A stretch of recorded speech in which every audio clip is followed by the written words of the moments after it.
Good evening, everyone. It's Adam here from Adam's Nintendo World, and I am live with 80 Days on Nintendo Switch. This one is from Inkle Studios, same company behind Overboard, which we played earlier last week.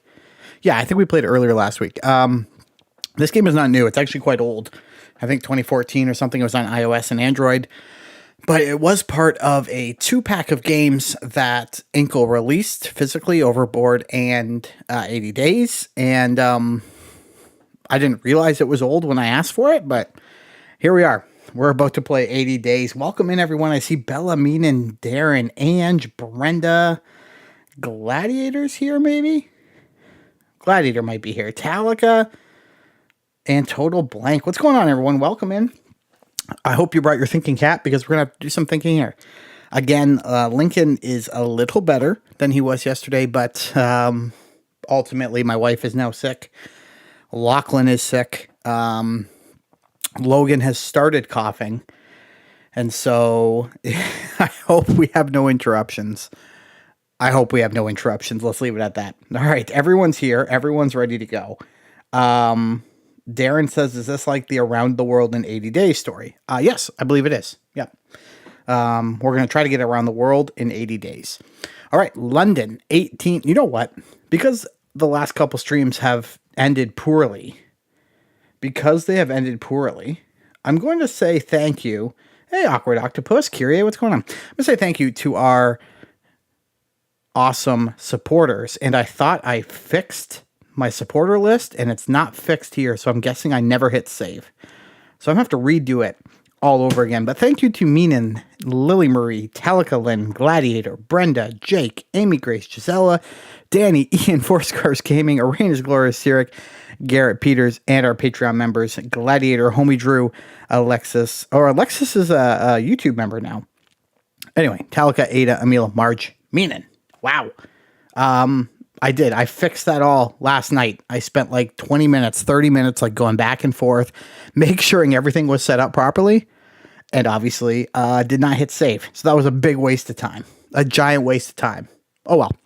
London, 1872. I've entered into the service of a new gentleman, it would seem. He's a gambling man. All right. I'm excited. I hear the music for this is pretty good. I'm actually going to pump it up a little bit in my ears. Hopefully you guys can enjoy it. Here we go.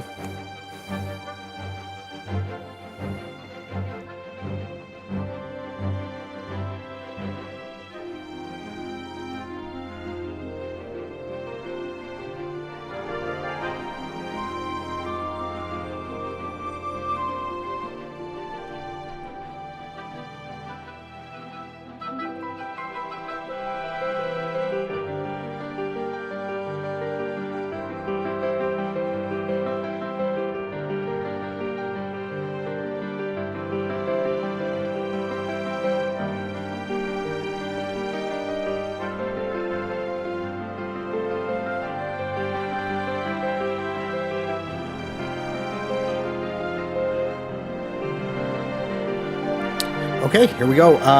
If you can hear me, let me know if everything's okay in terms of volume and stuff. Ian said, have fun at the stream tonight. Looking forward to the inevitable Plague Tale Requiem. Yeah, I won.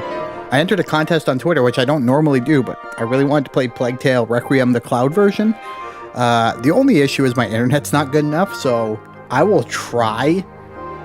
I think I'm going to try to pre-record it, because if I try to stream it and play it at the same time, Talica says music's a bit loud.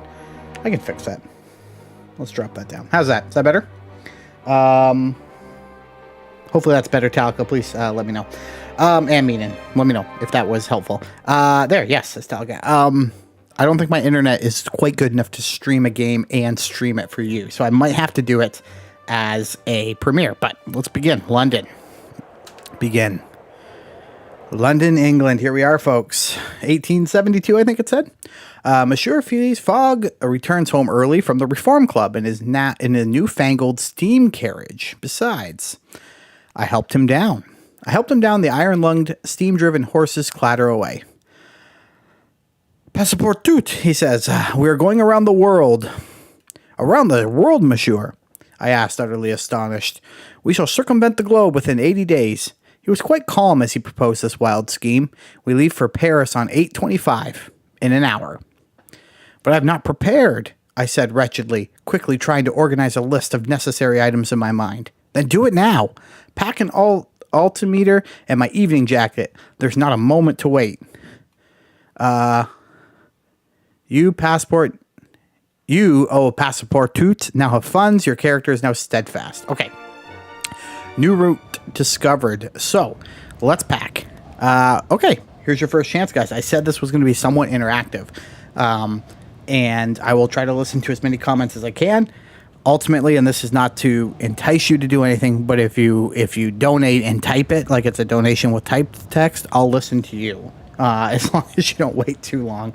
But hopefully I'll see what you guys type. But what are we going to take with? We have an evening jacket, a well-fitted, neatly tailored, a Seville Row evening jacket, priceless. Part of the Englishman's wardrobe set 2 of 3 owned. Then we have a pocket watch, or no, pocket altimeter, it says. Air sickness is psychological. An altimeter can be most reassuring. Playing cards, a wax cylinder, inscribed with marks describing a recording of a symphony, and a European shipping timetable. All right. Ian said, I've seen this movie. It's Jackie Chan in the game. No, he's not. All right, guys. Interactive time. Every evening jacket, altimeter, shipping timetable. This is Talica. Okay, evening jacket.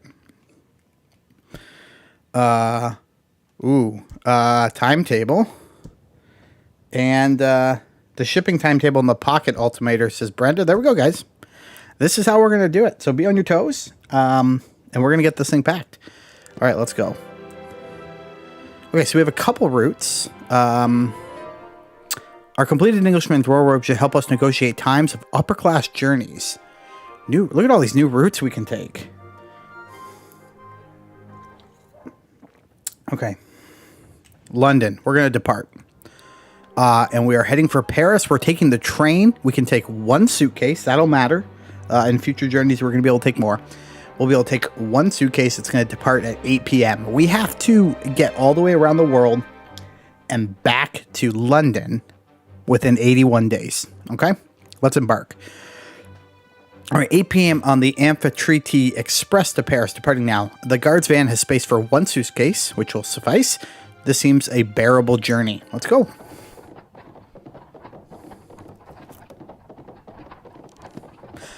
I am on fine form, but we must make haste. The mechanical horses raced past Piccadilly Circus and Pall Mall faster than a team of thoroughbreds. Even so, the whistle of the 8:25 was blowing as we pulled up to Charing Cross Station. We have no tickets. We raced along the concourse.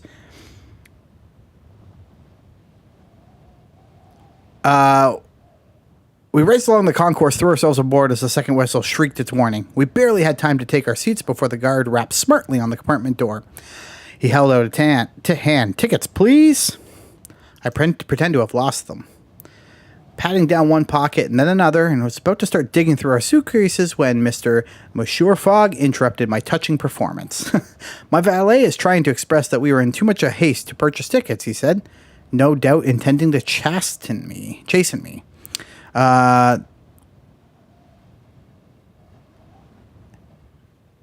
No doubt intending to hit me for dissimulation. You may purchase them from me, the guard was saying, though it's more expensive, I'm afraid. £85, please.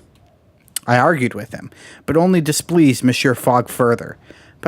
I'm just going to say pass. Pass, you will pay the sum at once, he put in coldly. And why do I have to do so many big words for so late at night? Oh, my goodness. Remember this man for his patience.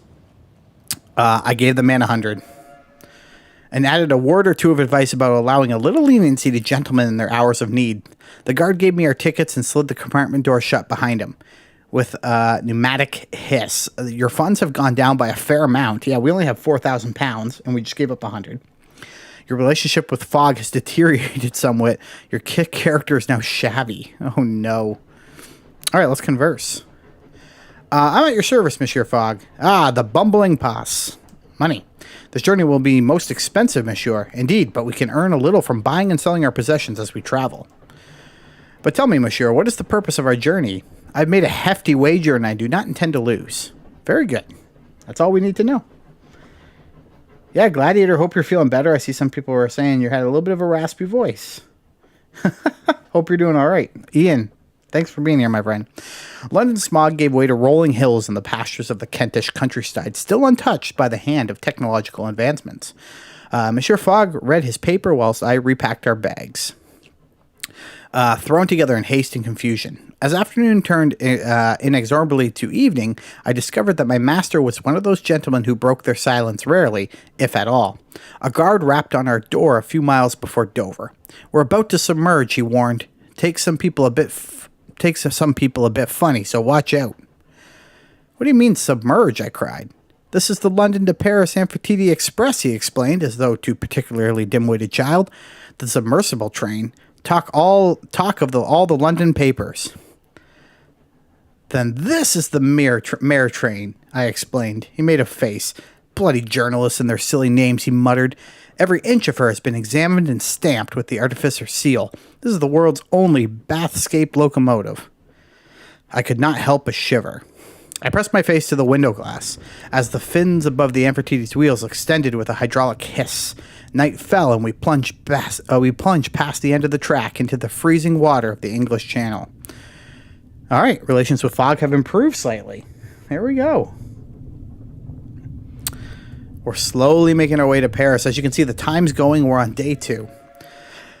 The Amphitrite plowed through the water overnight and splashed up into the wider gauge French tracks as Calais says dawn broke. "Do you have a route in mind, monsieur?" I asked as the water of the channel dried from the compartment windows. "I am as yet undecided," my master admitted. "The new canal has sped up the shipping routes from Suez to Bombay, though perhaps we could take the Trans-Siberian Railway across Russia." "Surely not Siberia," I explained. "It's so cold and grim, and have a particular fear of bears." "Then we would do well to buy furs," he replied, refraining from rolling his eyes. "There are other alternatives. We may also travel overland and across the Black and Caspian Sea." "But which is fastest?" "I believe," said he, "that it's what we shall put to the test." I scarcely knew what to think. We arrived at Paris Gare du Nord just after 1 o'clock. Automaton porters lifted our luggage and then our persons onto the platform with long, delicately filigreed iron arms. Paris, city of my heart. I was home, but not to stay. Gladiator says, "I see the Lego car in the back." It's a review I'm working on for Best Buy. All right, we discovered some new routes.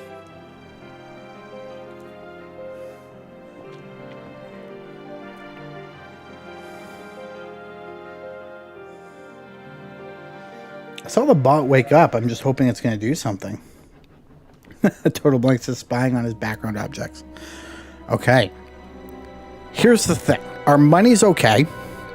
It's rolling fast. We got to make a decision. I say some of our possessions could earn us well here. Let's go to the market. 15. Do you think we need this evening jacket, guys? You want to sell anything? We got to make quick decisions. Extra suitcase for £10. Well, hold up. Wine, perfume, order, Spanish, and a hand mirror.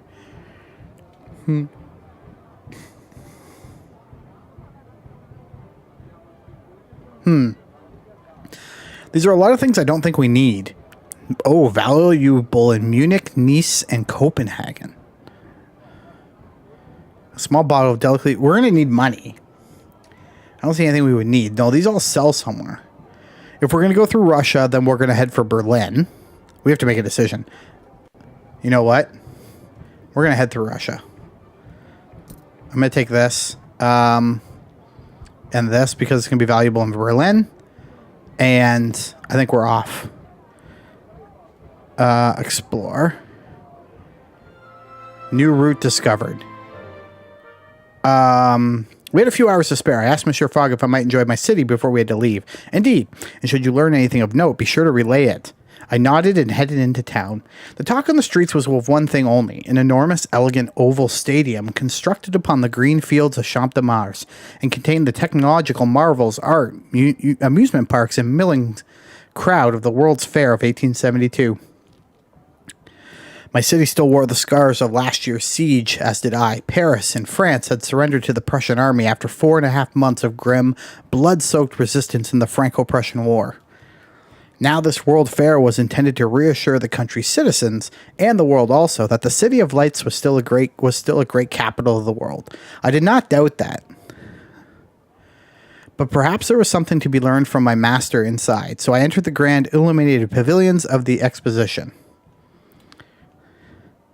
I went west towards the airship hangar, past a booth with a husband and wife pair selling panoramic hot air balloon rides to eager tourists.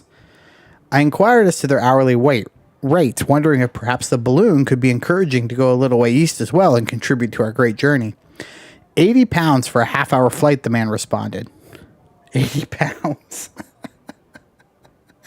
I'm sorry, I'm trying to keep up with the chat. I'll look over when we got questions to do. I want to keep playing.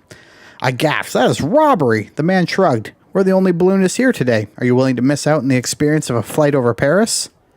I most assuredly was, and told him as much. The man nodded and moved on to the next punter with great swiftness. I regarded the airship that filled the hangar behind him. There was a huge number on display from all over the world, and my eyes was immediately caught by African-made rigid metal balloon, a gilded Egyptian-class airship, a metal-clad four-propeller Ottoman Gaiac twin blade. I'm going to go with this one, the bulky coal gas-powered Ottoman Gaiac, which had an excellent reputation for safety, if not speed. More and more were being converted to civilian use as the Ottoman military replaced the Gaiacs with the Persian-designed Bayandor airships. The Ottomans are a great power, I remarked to the crew member standing outside the ship, who puffed with pride. We are, and a peaceful one. We keep the Austro-Hungary in check, even the British Empire in check. Everyone is in favor of peace, I replied, remembering the siege of Paris all too well. Then everyone is happy, the airman replied. Perhaps one day soon, Monsieur Fogg and I would find ourselves flying in such a craft. I returned to the exposition center, my thoughts turning with clouds and engine rotors. Avenues sprawled in every direction between the inviting, illuminated pavilions of the exposition. An artificer was replacing an arc light, which had burned out. She first disconnected the strange machine powering the lights. It had a spinning iron wheel which was wound around with a series of armature coils. What is that device, artificer? I asked politely, my eyes straying to the copper lily pin which proclaimed her profession. It's a bleeding nuisance is what it is, the artificer grumbled in a thick Yorkshire accent. These Graham machines are finicky beasts. Graham machines, I inquired. Well, it's never mind. She waved my question away. It's a steam engine, all right? It doesn't make steam. Will that do? I hate explaining this stuff to laymen. I retreated hastily, not at all in terror of her irate tone, merely aware there were delights and wonders aplenty, well away from an annoyed Yorkshire-bred artificer. Crowds of tourists jostled and heaved past their eyes wide with wonder. I took a stroll down the Avenue of Nations. There is a lot going on in here. There's a lot going on in this story. Everyone's saying online shopping is great, and I'm just enjoying the story. I hope you guys are too. I took a stroll down the Avenue of Nations, lined with buildings in the style of the nations of the world, and manned by foreign delegates in national dress. Although the newly formed German Empire was a conspicuous absentee in the city it had so recently conquered. The Austro-Hungarian delegation was being harangued by an artificer, who looked to me like a farm boy from the province. The artificer was pointing at one of the soldiers guarding the doorway and shouting in terrible German, "Verboten, verboten!" I peered at the soldier, who was sporting a rather fine mustache and a gleaming uniform so spotless that it looked almost polished. With a start, I realized he was no man at all, but rather an automaton with an enamel-painted uniform and a pewter face. The artificer cursed. These Austro-Hungarians have brought their automated soldiers to Paris, even though war machines are expressly forbidden by the Guild. Who knows what danger they might represent? I turned away hurriedly. "We have to say all the big words," said Brenda. My feet were tired and the hour was growing late. I returned to Monsieur Fogg, who was eating a meal of plain boiled beef, à l'anglais. Did you enjoy the exposition? My master inquired diffidently, as though I had been out visiting an aged great aunt. Having preferred a hearty meal in an English paper to all the wonders that the modern world had to offer. Nothing else. We will travel by airship, do you suppose? I asked. I think it's highly likely, he replied. They're expensive, but extremely fast. I dreamed that night of a mechanical wonder that automatons with beautiful enameled faces, knowing little of the strange inventions and strange peoples I would sooner encounter in my journey around the world. Your character is now sharp. Hey, Delta, what's going on? Okay, let's plan our day. I want to go to Munich. Wait a second. I want to open my pack. Oh, no, I want to go to Berlin. This is my plan. We need money. But I don't have a route, so I'm going to go to Amsterdam. Go up. Oh. Okay, we can't do this. Because as you can see, the private car departs for Amsterdam. I can only take one suitcase. I can only take one suitcase there, too. Oh, I should have thought this through. And you can't backtrack, so I can't go to London. What do you guys think? I can only take one suitcase unless I go to Nice. Okay, well, the money we spent on all that stuff, not helpful. But I'm not about to chuck it out the window. So, while I was hoping to go to Berlin and head through Minsk to Moscow and cross here, I think instead we are going to go down to Nice. And we're going to arrive on Saturday. What if we go here? Arrive Friday. Arrive tomorrow, but we're not really that much farther. Okay, hold up. Let's move some stuff around because... Oh. What time does the market open? 7 a.m. Oh, man. In order for me to take you to Korea, I can only take one luggage. Can you fit my carry-on to the Gladiator? Brenda says, but to Munich, you have to wait 2 days before leaving. Okay. Oh, I see what you're saying. It arrives tomorrow. Wait, I do have to wait 2 days? Why do I have to wait 2 days? Departs for Munich tomorrow at 6 p.m. Departs for Amsterdam before 5 p.m. Brenda says, I swear it said that earlier. All right, I'm going to go to Munich, and we're going to sell some stuff before we leave.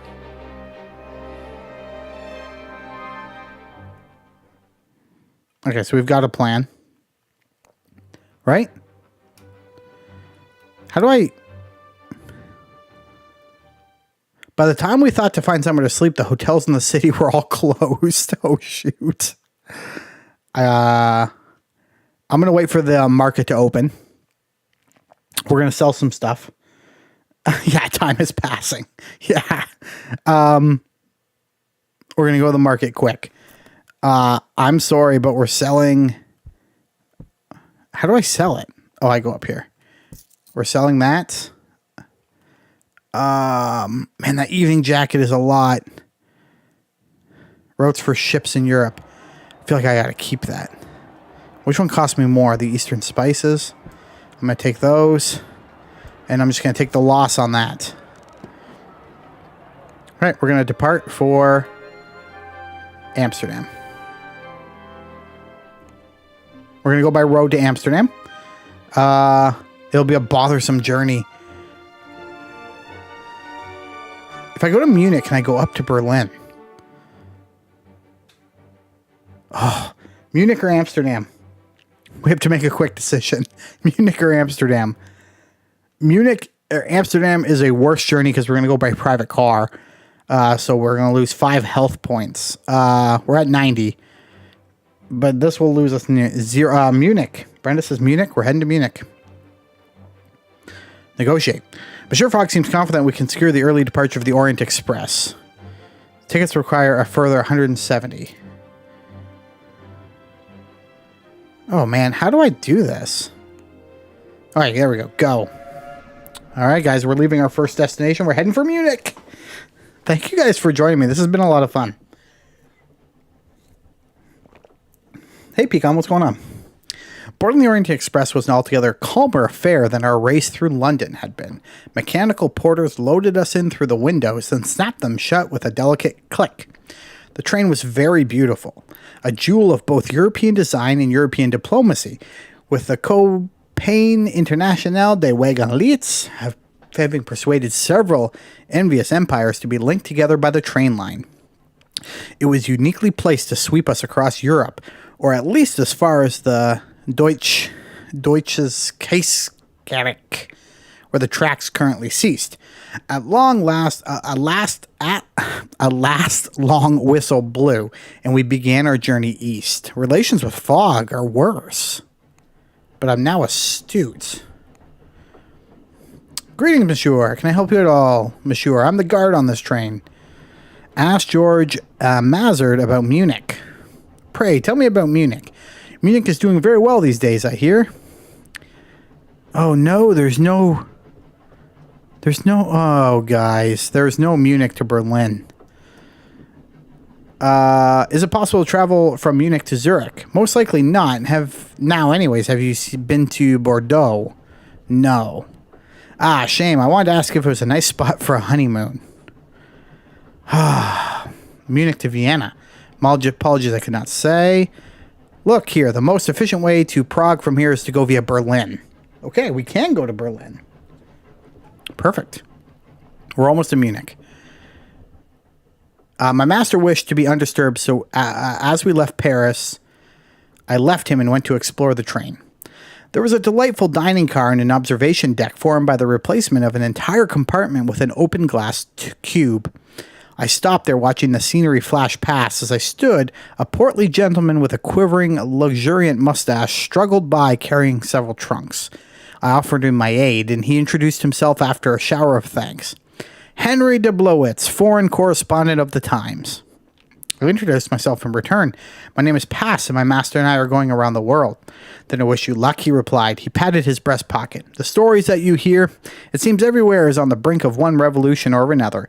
Everywhere there is progress, but who will count the cost? That sounds most ominous, I told him. Does it? He replied with a beaming smile. Well, I'm a journalist. It's my duty to make omens. Good day to you. With that, he clapped me on the shoulder and headed off in the direction of the dining car. I followed him and found a few groups of people talking quietly. I sat with de Blowitz, and we passed an awkward few hours as he drank his way through the cup after cup of coffee and talked of nothing but his tailor. As we talked, I eavesdropped shamelessly on the other passengers, overhearing a conversation between a young composer and two Persian ladies who, it transpired, were headed to the same concert in Vienna. I continued to listen, curious for details about that city. My papa says it's very dangerous, remarked one girl whose name I learned was Isabelle Poitiers. He says the emperor is spoiling for war. I continued to listen to the youngsters, but their chatter turned to the matter of hats and thoughts. I am a valet, but there are some aspects of my task I find truly tedious. So I left them to their talk, bid de Blowitz good night, and returned to Monsieur Fogg, who, to my surprise, looked up from his paper at me. What did you learn? He inquired. I told him of the rumblings of war from Vienna, but he seemed indifferent. I do not think war will break out by the day after tomorrow, he observed, so I think we will be safe. I had nothing more to say. We arrived in Munich a few hours later. It is kind of like Sherlock Holmes. Yeah, I hope my voice isn't too annoying, folks, but there's a lot of reading. We'll have to sleep here and explore in the morning. Let's get a hotel. Okay, so it's taken us 4 days, and we've gone from London to Munich. As I previously noted, the Franco-Prussian War had concluded but a year previously. Thus, my French accent was a disadvantage during our short time in Munich. The concierge of our hotel was most suspicious when I approached the desk. I'm not immune to certain bitterness, though. I knew it to be futile. France had been defeated, and the world had turned once over since. Still, in order to avoid any untowardness, I affected a Viennese accent for the duration of our stay. Monsieur Fogg inquired if I developed a head cold, but otherwise refrained from comment as I rolled several consonants in the back of my throat as practice. Okay. The market opens at 7. The bank opens at 9. Excuse me. I feel like we're almost out of Europe, and I'm not sure I need this. We're going to go to the market. Here's the thing. We already European train timetables. Let's sell that and buy this. Safety harness. Part of the heavy storm set. Part of the valet set. I don't need any of those things. New routes discovered. I need something that takes me to Berlin. Nothing. I'm okay. I don't need a bank. Let's explore. Okay, Munich to Berlin. We've got it. There was a little daylight in Munich. The sky was shrouded in steam and oil fumes from the tractors and hydraulic excavators in the streets. Workers shouted at each other over the din of construction, while the more fastidious citizens wore dark cloaks over their finery. I brushed a few specks of dirt from my collar. In horror, truly technological marvels aside, this was the very height of barbarism. A man's last pristinely white shirt was sacred. Rumor had it that this work was the doing of the Bavarian king, who had become obsessed with steam power and was spending an exorbitant sum on imported machinery and engineering works. The Kingdom of Bavaria had recently joined the German Empire. It appeared that the king suddenly had much more time on his aristocratic hands. Power and free time are the most potent and dangerous combinations. As our journey, I fear, proves. Your character is now organized. Okay. Yeah, I hope you guys are getting all those entries in. All those entries in. We're going to depart. We're not going to waste any time. We're heading for Berlin. Oh, it's a terrible drive. It's a steam carriage, but we're going to do it. Uncomfortable conditions in the open room. This seems a bothersome experience, but the Englishman's wardrobe should see us to the right. Okay, so we're only going to lose 5 points, not 9, because of our wardrobe. 4 suitcases. Hold up. Let's quickly go to the market and see if there's anything valuable in Berlin. There's not. Oh, I can't buy another suitcase, so it doesn't matter. Let's depart. I hope you guys are okay with going to Berlin. I just need to sell this stuff.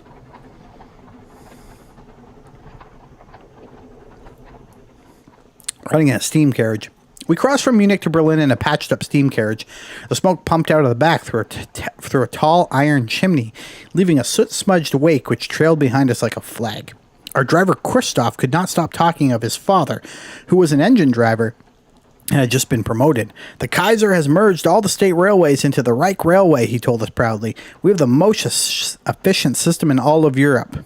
Sounds like an excellent option, I declared. Christoph grinned. It is. Only be sure to have your ticket. They have a little prison cell in the train station for those who try to jump aboard. Remember, in Berlin at least, a train guard is a direct servant of their country. Okay, interesting. Fog. Oh, we went up in hearts. How did we go up in hearts?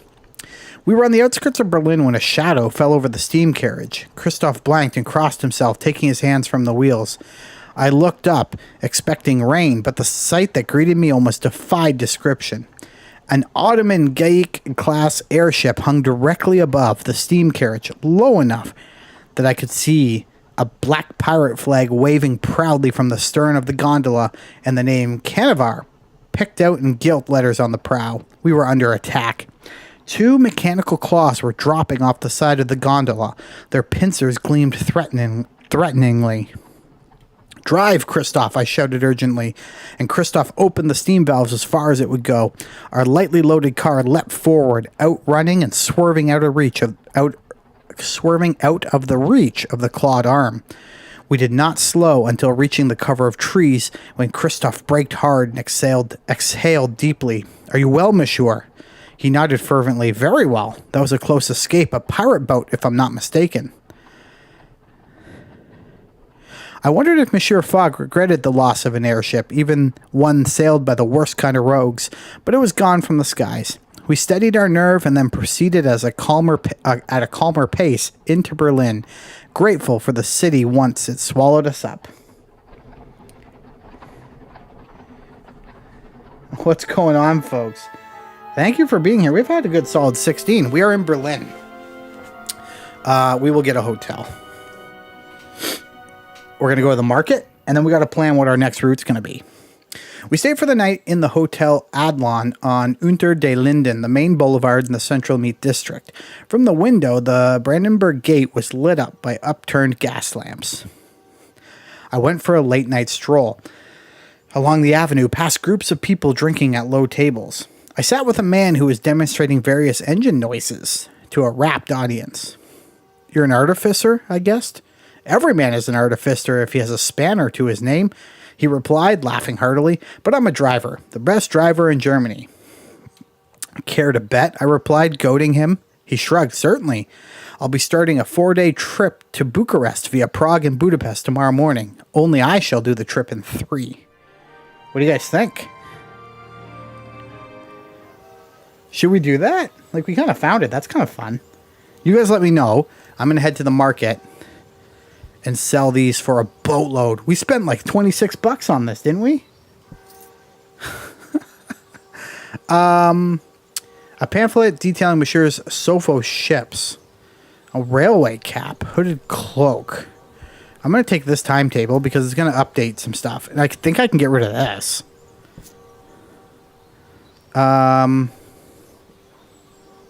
It's only $13. Well, hold up.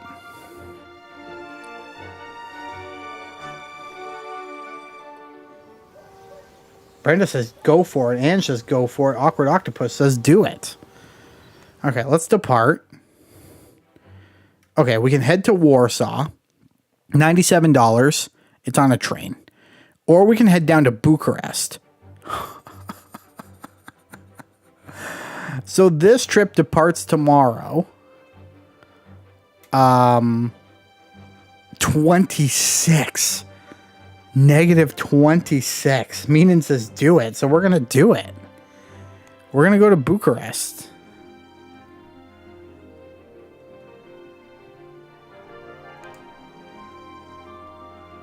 How do I confirm it? Oh, I'll wait till tomorrow. Tomorrow at 8 a.m. We can take 2 things. We can grab an extra suitcase, I guess. Might as well. Tomorrow, right? Tomorrow at 8 a.m.?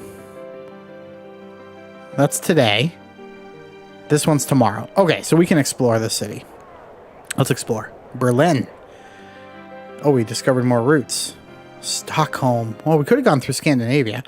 Berlin, they tell me, was once filled with the glorious sound of people speaking French. Not so anymore. Now there's nothing but crashing gears. Every street corner is equipped with rotaries and wheeled systems that spin glass globes this way and that. Their purpose is quite unclear, but when I investigated one by clambering up the pole using my acrobatic training, much to my master's horror, I found it was a solid crystal sphere with no opening and nothing inside. The mystery persisted until nightfall when these globes all lit up and the people of Berlin clustered under the warmth of the globes to drink beer and converse. It seems they work hard here, but they celebrate with equal vigor. I went to say we avoided the festivities, but we didn't. We joined the merriment, learning from a man called Gustav that some buyers will pay well for evening jackets from Warsaw. The afternoon turned to evening, and we finished our explorations of Berlin. Oh, no. I got it. No, just till the morning. Please, just till the morning. Okay. With what remained of the day, I afforded my master every service, providing him with a clipped mustache with the hopes he would have a comfortable night. Relations with Fogg have improved slightly. All right, we're going to depart for Bucharest with the guy driving the crazy car. Okay, but we have the Englishman's wardrobe, so it won't be that bad.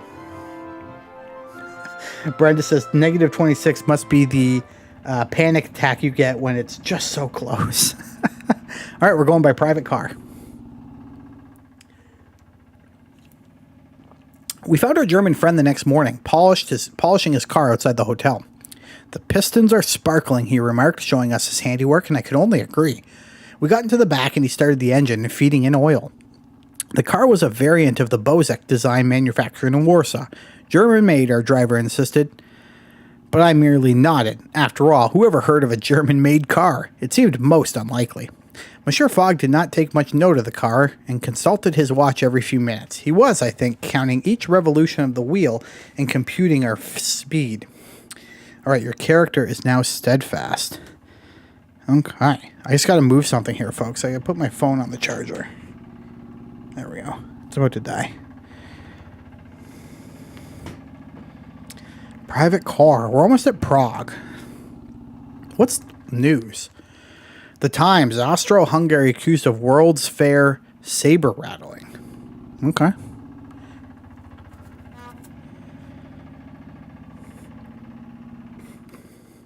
At midday, we passed through Prague. The car slowed to a crawl as we weaved through the crowds. Hold up, I gotta take a drink. This is a lot of reading. I caught a glimpse of an airship behind a line of houses and took a spontaneous decision. Opening the door and grabbing our cases, Monsieur Fogg and I jumped from the vehicle. Apparently we weren't having it, guys.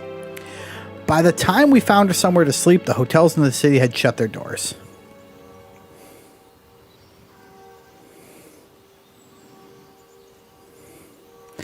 Market. Loaded dice. Of interest to soldiers and luxurious types. Knitted gloves. Let's grab this too. Alright, I think that's good. Let's explore. I don't think we're doing very well. Rather than leave immediately, we took some time to browse the winding streets of the old city. I was convinced I had seen more than one airship company flag flying from the hilltop aerodrome across the river, and we were determined to track down their headquarters. Crossing the Charles Bridge, we met a woman with an airship crew capped. I asked her about flights, and she beamed. I'm no airwoman, she admitted, but my beloved is. Ah, there he goes, all the way to Cairo aboard one of the buzzards.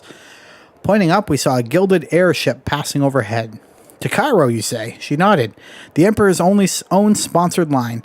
They say he travels aboard incognito. Her eyebrow twitched. My beloved will work a few months, and then we will have enough to get married. Perhaps we will meet your fellow, I said. We may travel that way. You'll know him by his fascinating eyes. She gave a sigh full of tender passion of young love and returned to tossing pebbles into the river in a languishing swoon. Oh, relations with Fogg have become even worse. Probably because I dragged him out of a car. Okay. Where do we want to go, fam?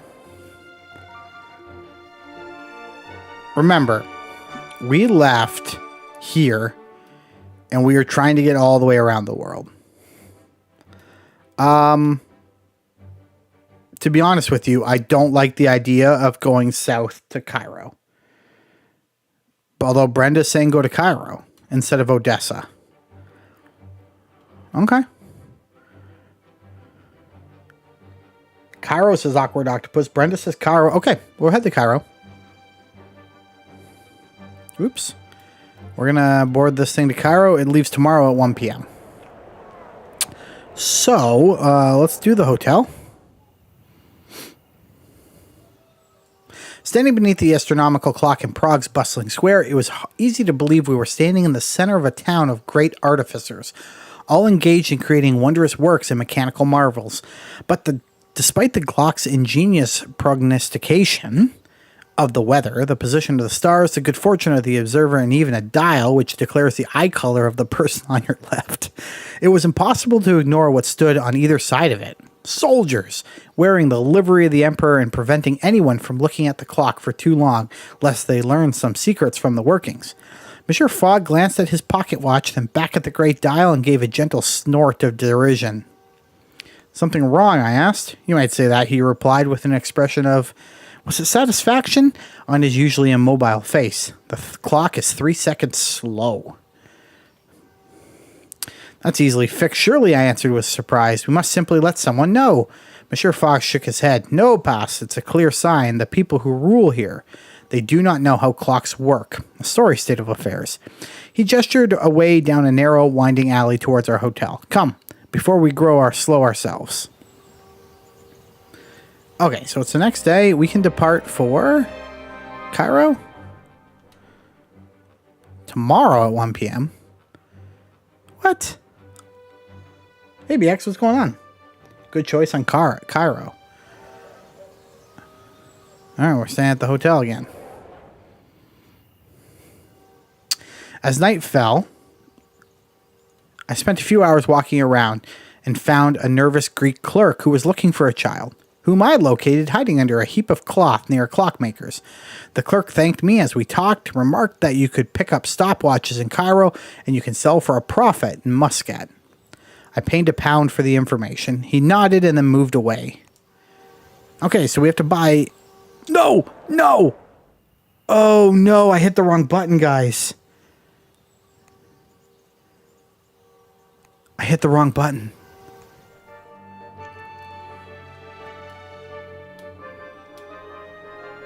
Ugh, we just wasted a day. Oh, I'm so stupid.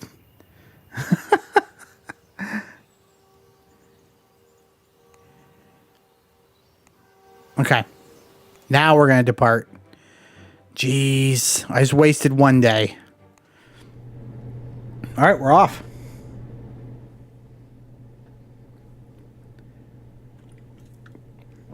Making our way to the airport, we found that the buzzard mentioned by the woman on the bridge. We boarded and found our seats.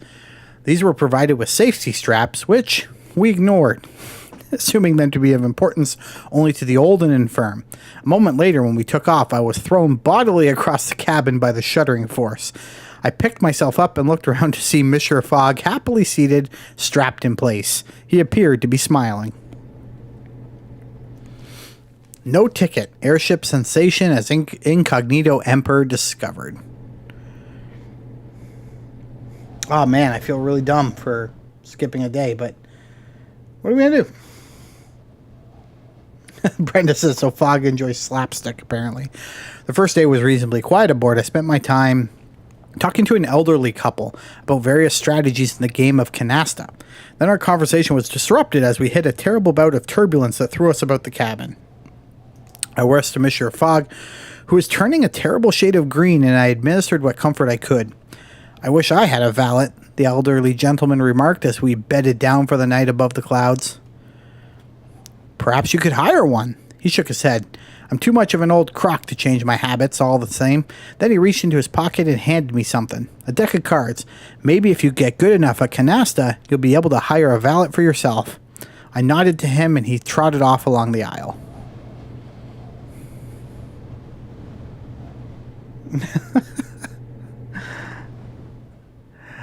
Awakening several miles up in the air is a strange experience. Perhaps it's so even for the birds who sleep on the wing.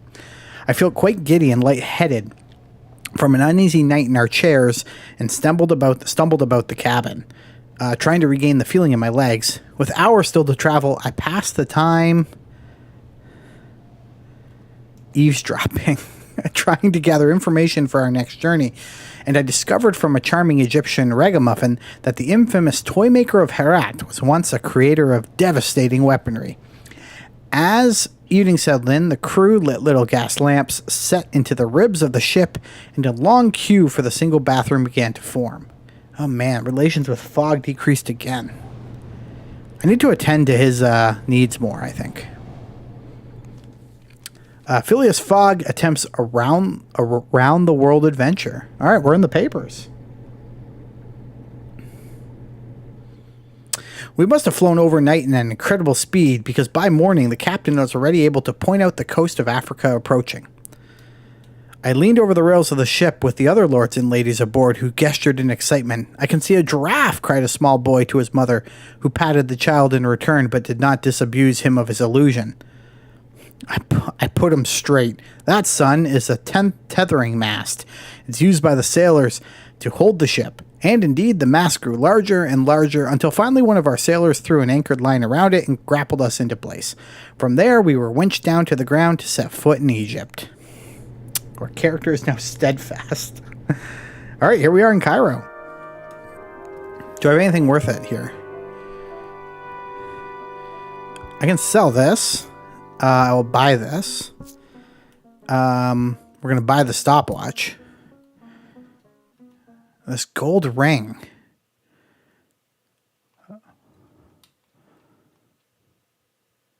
So this one's valuable in a couple places. This thing's stupid, worth 8,200 in Baku. Hold up. New route, Washington? Where are we going? Okay. New York?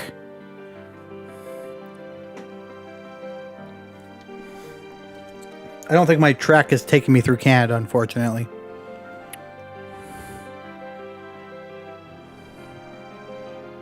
We've got a few minutes left on the stream, guys, so make sure you get your entries. Let's hotel it overnight. And we're going to attend to his needs. Cairo is attempting to modernize, following the Parisian model. The result is a mishmash of tree-lined streets and maze-like souks. Of course, the people do not care and most certainly do not dress like Parisians. I was browsing the souk when I heard my name called and turned to see a portly gentleman with a fine mustache approaching. I walked to greet the man and then recognized Dublowitz, the journalist I had met aboard the Orient Express. I thought you were in Vienna, I asked. I was, but a journalist follows his... And he tapped the side of his nose. My master will be disappointed to hear you have caught us up, I remarked. We were supposed to be traveling as fast as possible. Dublowitz chuckled. I have some very well-connected friends, of course, he answered. Please, don't feel too bad on my account. So what is the story that brings you here, I asked. As you will recall, Dublowitz confided, I was in Vienna investigating reports that the Austro-Hungarian Empire was arming for war. I nodded for him to continue. I found they are, but that's not all. The Ottomans have been arming in return and developing a mechanical weapon of their own. What kind of weapon? I've heard nothing except rumors, but I'm told it's a walking giant, an automation of massive scale. They have a prototype. I'm told that they were openly testing somewhere in the fringes of the empire. So, I must find it. Sounds fanciful. Perhaps. Well then, pass. Enough ghost stories. Tell me, will you be traveling through the Ottoman Empire yourself? We will turn east towards Arabia, I replied, and India beyond. Dublowitz nodded. A good idea. There are fast airships from Manama as well if you head out that far. He smiled and leaned forward. But here, should you see my walking weapon, send a telegram to my editor. He'll know how to contact me. It will be my pleasure to help, I replied enthusiastically. Lifting a hand, he bid me farewell. Good luck with your travels, young pass. And then he was gone, whiskers and paunch blending into the colors of the vibrant Cairo streets. Hey, Corey, what's going on? Is this your first time here? Welcome. All right, we're going to go to the market. I need to plan before I go to the market.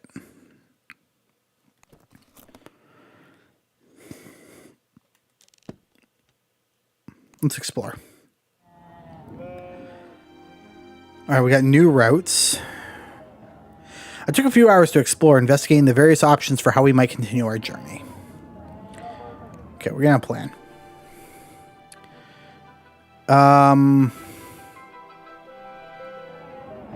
Hold up. I'm going to go back to the market.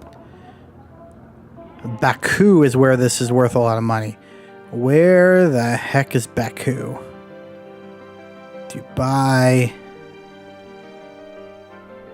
Anybody know where Baku is? If you do, help me out.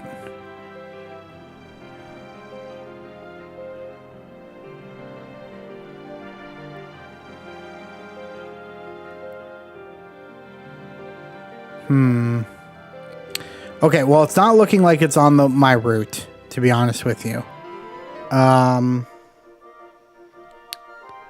What's up, Gladiator? You said, whoa.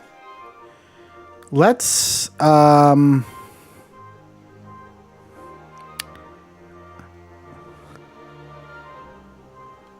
It's a shipping route from Suez to Bombay. I like that. Let's go here. We're going to go to Suez, then we're going to go to Bombay. Brenda says Baku is apparently the capital of Azerbaijan. Okay.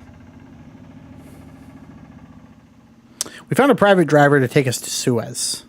The journey was quick enough. The roads here in Egypt are surprisingly well maintained, and the car itself ran efficiently. I asked the driver how she kept it so well, and she smiled with pleasure at the compliment. There are many artificers here in Egypt, she replied. There's always been, of course. The guild was founded on the banks of the Nile. I've never heard such a thing. She nodded. But of course, what do you suppose papyrus was invented for but to draw blueprints? She took her eyes from the road a moment to look at me. Then she shook her head and returned her attention to some extremely nimble driving. Okay. Let's plan. Bombay's 14 days.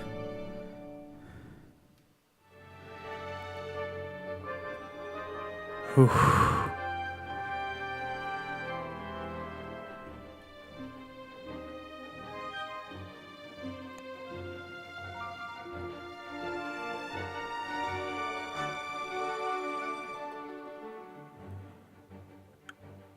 What's our other option? We can go here.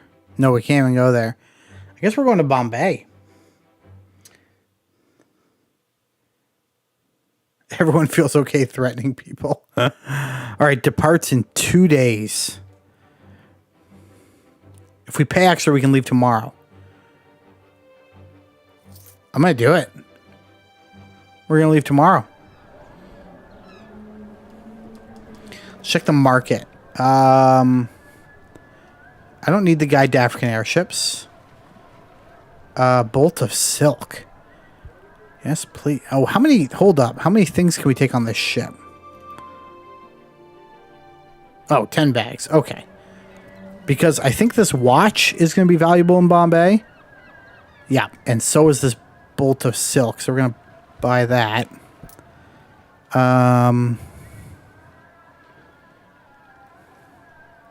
That's it. Okay, we're going to stay at the hotel. We're quickly running out of time here, folks. The uniformed lamplighters lit the gas lamps as the sun set over Suez, bathing the wide avenues of the city in a smoky yellow glow. I wondered about this city, whether Suez's newfound fortune and wealth would prove enduring, and what would grow in place of the stylish hotels and manicured gardens if it did not.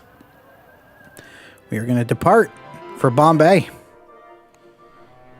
We are very low on money. The dock was crowded with people cheering one another along. There was much chatter and many embraces, as I suppose long-distance journeys must always attract, and I felt for a moment deep wish that someone, just once, in one of these cities we passed through, would see us off on the next leg of our journey. Or, now, perhaps not. I fancied I sensed a pair of eyes fixed on us as we made our way aboard the Mongolia. Perhaps the sight of a true English gentleman is a wonderful rarity in these parts. Who can say? I feel a little better for your attention. Well, there you go. This is a 14-day journey. The steamer Mongolia was built of iron of 2,800 tons burden and 500 horsepower. She sailed as grandly as the Duchess out of the port of Suez. Can we truly be departing Africa already? I asked as the buildings retreated into the distance. I should hope so, remarked my master, for we have quite the distance yet to travel. My master, I was learning, was unvarying as the ship's chronometers. I longed to see some warmth or liveliness in his expression, but I feared I would find no such thing under the impassive facade. Without doubt, he was an eccentric gentleman upon an even more eccentric quest, but he was my eccentric gentleman, and I was determined to do my duty by him, come what may.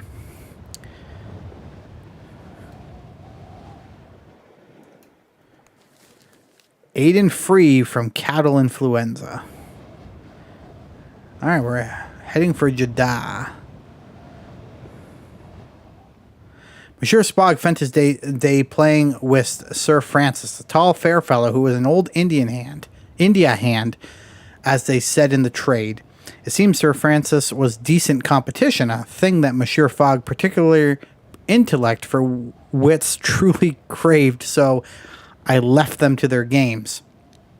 in the knowledge my master was dutifully entertained. On the evening of the second day, we approached the city of Jeddah on the east coast of the Gulf. "Are we stopping?" I asked the sailor, who shook his head. "We don't need to refuel so soon," he said. "We can get as far as Aden before we need more coal." Still, we appeared to slow down, perhaps simply to prevent our wake from damaging the harbor defenses of the town. I was taken by the sudden thought that perhaps we could put ashore here. I don't want to, but I shook my head to clear the daydream. The Mongolia would take us far fast. Indecisiveness was not what Monsieur Fogg would want. I know this to be true because I jumped out of that dang car, and he was not happy with me. Okay. Guys, I am losing my voice. People are saying stuff. Pompey, do it. I don't know how you guys are feeling about this. We could pick this up and do this, play this again. I don't know how to save to be. Oh, the only thing I can do is restart the game. I don't know how to save. I don't know how to do anything. Guys, thank you so much for coming out to this stream. This was a really good time. It is a lot of reading. Yes, Bella, it is. But if you guys want to see more, I don't know if it auto-saves. I'm about to find out, I guess. But if you guys want to see more, let me know. I'm willing to play more. But my voice is slowly going. And it's a busy work day tomorrow. Just trying to catch up on some of the content here. Thank you guys for being here. Thank you for being so understanding this weekend with the ups and downs that was streaming and everything else. I can hardly talk, but I do appreciate you guys being here. And until next time, thanks for coming. I'll talk to you again real soon. Goodbye.